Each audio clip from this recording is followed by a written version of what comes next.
پھر مجھے ادھر ٹرانسفر کر دیا تو ادھر ٹھیک رہنے لگی تھوڑا سا.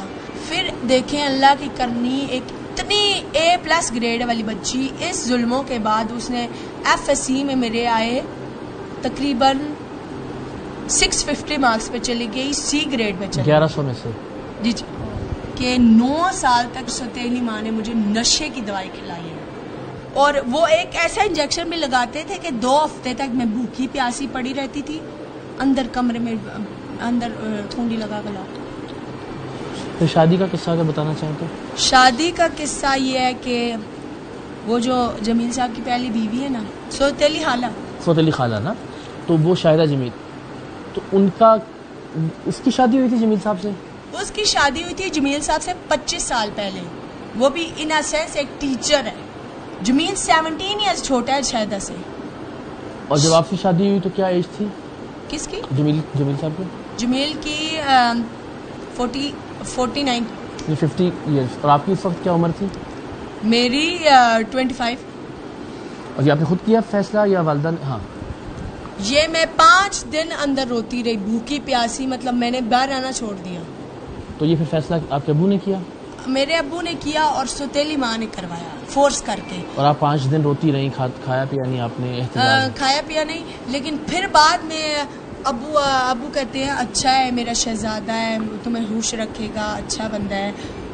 ان کو بھی ان اے سینس یہی تھا کہ میری بیٹی کسی کے پلے پڑ جائے, اس کی جان چھوٹ جائے یا میری جان چھوٹ جائے, کیونکہ یہ عورت بہت گندی ہے. ابو نے تو اپنی طرف سے کیا, جمیل نے بھی اپنی طرف سے, اس کو اولاد چاہیے تھی, چلو اس نے کیا. شادی شدہ زندگی آپ کی کیسی رہی؟ 16 اگست کو میری شادی کو 1 سال ہو جائے. اچھا. اس 1 سال میں یقین مانے صرف 2 دن مجھے میرے ہسبینڈ کے ساتھ رہنے دیا گیا, صرف 2 دن.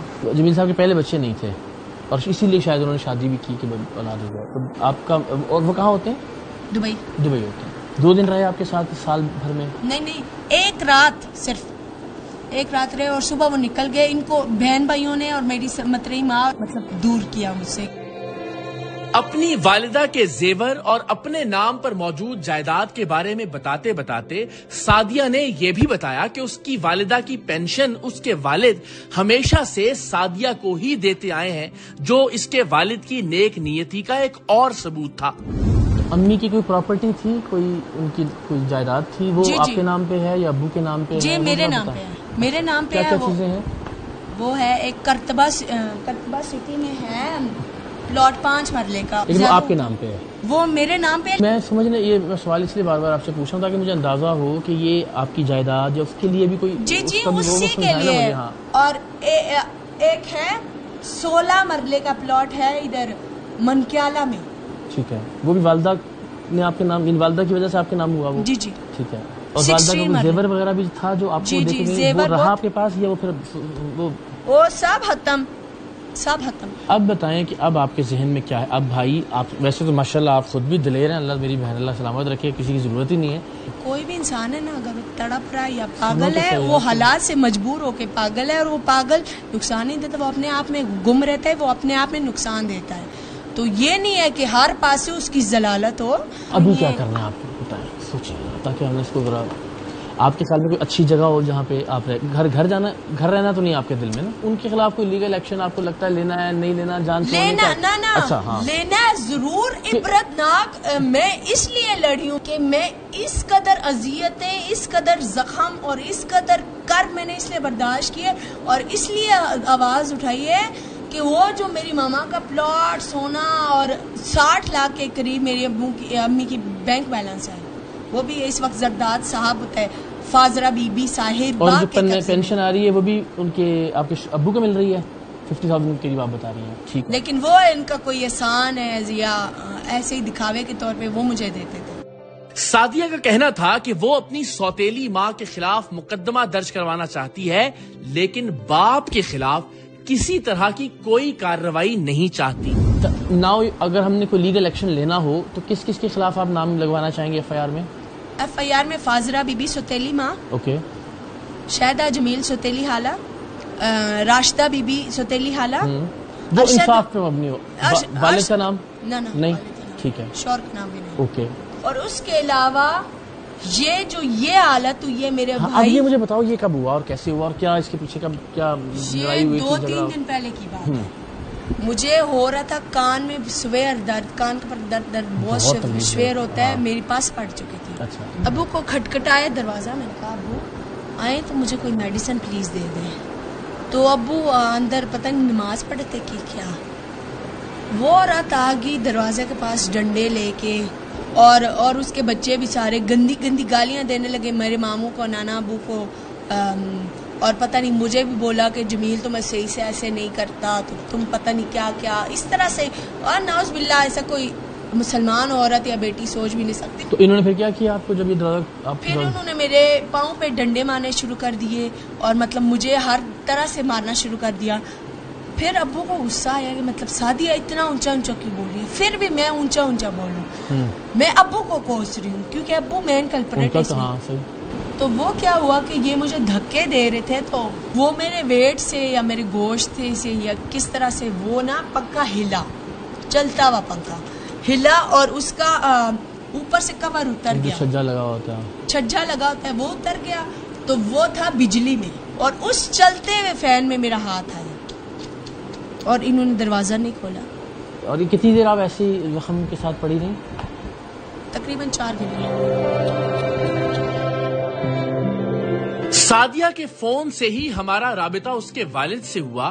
وہ خود بھی ہم سے بات کرنا چاہتے تھے، سو ہم ان سے ملنے اسلام آباد سے کہوٹہ پہنچے. گفتگو کا آغاز ہی انہوں نے اپنی مرحومہ بیوی کے ذکر اور سعدیہ کی پیدائش کے واقعات سے کیا، اور ایک مقام پر وہ اپنی مرحومہ اہلیہ کے انتقال کا ذکر کرتے ہوئے اپنے آنسو ضبط نہ کر سکے. ذرا ہمیں بتائیے گا کہ بچپن سے اب تک اس کے ساتھ کیا چیلنجز رہے ہیں، کیا پرابلمز رہے ہیں، اگر آپ کا. بسم اللہ الرحمن الرحیم. میں نے راولپنڈی شہر سے شادی کی تھی. جی. اس کی والدہ پنڈی سے تھی. جی. وہ پڑھی لکھی تھیں، ٹیچر تھیں، ادھر پھر گورنمنٹ اسکول میں بھی جو آپ کی اہلیہ تھی. جی اہلیہ. جی ٹھیک ہے. یہ جب پیدا ہوئی نا تو اس کے تھوڑے ہی عرصے بعد ان کو، بلکہ ان کو پہلے ہی جو ہے شوگر کی تکلیف تھی. انہوں نے بتایا نہیں کہ یہ شوگر کی تکلیف ہے، لیکن اللہ نے اس کو میرے طرف بھیج دیا کہ یہ آدمی جو ہے وہ اس کی خدمت اور اس کی پرورش کر سکتا ہے. یہ اللہ کا حکم تھا، میرا کچھ. میں نے پھر اس کو پوری ذمہ داری سے اس کی خدمت بھی کی ہے، اس کا علاج بھی کیا ہے، اس کے ساتھ چلا ہوں ہر موقع پر. اور یہ ایک بچی پیدا ہوئی ہے، پری میچیور پیدا ہوئی. وہ بتایا یہ پولی کلینک میں پیدا ہوئی ہے، پھر ان کو بیٹر میں رکھی گئی ہے. ادھر وہ بیمار تھی نہیں، میں ہی جو ہے وہ چکر لگانے پھر اسے لے کر آ گیا. بہت ہی کمزور سی اور غیر پری میچور جس طرح بچے تھے. ابھی ماں ٹھیک تھی، مطلب چل رہی تھی، اپنی نوکری بھی کر رہی تھی، ادھر گورنمنٹ میں سینئر ٹیچر تھی. اور استانیوں کے ساتھ بھی اس کا بڑا اچھا ریلیشن تھا، بڑی جو ہے وہ اخلاق والی تھی ساری. اور اس کے اندر بڑیاں اللہ کی نے اچھی چیزیں رکھی ہوئی تھی. اس نے جتنا عرصہ رہی ہے مجھے عزت دی ہے، کوئی شکایت نہیں. یہ بیٹی بھی چھوٹی تھی. پھر اس کو میں نے اسکول میں ڈالا، کبھی ایک اسکول میں اٹھا کر لے جاتا، کبھی دوسرے میں، کبھی تیسرے میں. پڑھتے پڑھتے یہ فوجی فاؤنڈیشن اسکول مٹور میں داخل. ماں نے جو ہے وہ ساتھ تھی، ہم نے کرا دی. نرسری سے لے کر پھر یہ اس نے میٹرک جو ہے وہ اچھے نمبروں سے پاس کیا. وہ ماشاءاللہ بتا رہی ہے کہ کافی اچھا. جی اچھا. اور اس کو اسکالرشپ بھی ملا تھا. میرے اس پر بڑے ارمان تھے. 2008 میں الیکشن والے دن، 2008 کا جو الیکشن تھا اس دن جو ہے وہ میرے پریزائڈنگ کی ڈیوٹی لگی ہوئی تھی ادھر کوٹا سے آگے الیوٹ جگہ ہے وہاں پر، اور ان کی ڈیوٹی جو ہے وہ پریزائڈنگ افسر لڑی میں لگی ہوئی تھی. تو میں تو ادھر ہی تھا، کاغذ بھی جمع کرانے تھے، فلان جو بھی بہت آیا. جو فارمیلٹیز تھی. ویسے میرا وجود جو ہے وہ کانپا جس وقت اس کی ڈیتھ ہوئی نا بیوی کی. میں نے سمجھا کہ کوئی حادثہ ہو گیا ہے میرے گھر میں. محسوس ہوا میرا وجود جو ہے وہ کانپا. سعدیہ اور اس کے والد کی بتائی گئی تفصیلات کم و بیش ایک جیسی تھیں، لیکن سعدیہ کے اسکول میں پہلی بار پرنسپل نے جب اس کی بگڑتی ہوئی ذہنی حالت کو نوٹ کیا، اس واقعے میں سعدیہ کے والد نے ایک اضافی بات بتائی. وہ یہ کہ سعدیہ نے پرنسپل سے کہا تھا کہ اس کے والد ایک معذور شخص سے اس کی شادی کرنا چاہتے ہیں. یہ بات شاید سعدیہ کے اپنے ذہن کی اختراع تھی، اس لیے کہ ہمیں انٹرویو دیتے ہوئے بھی سعدیہ نے ایسی کسی بات کا ذکر نہیں کیا، مطلب یہ درست نہیں تھا۔ آپ کا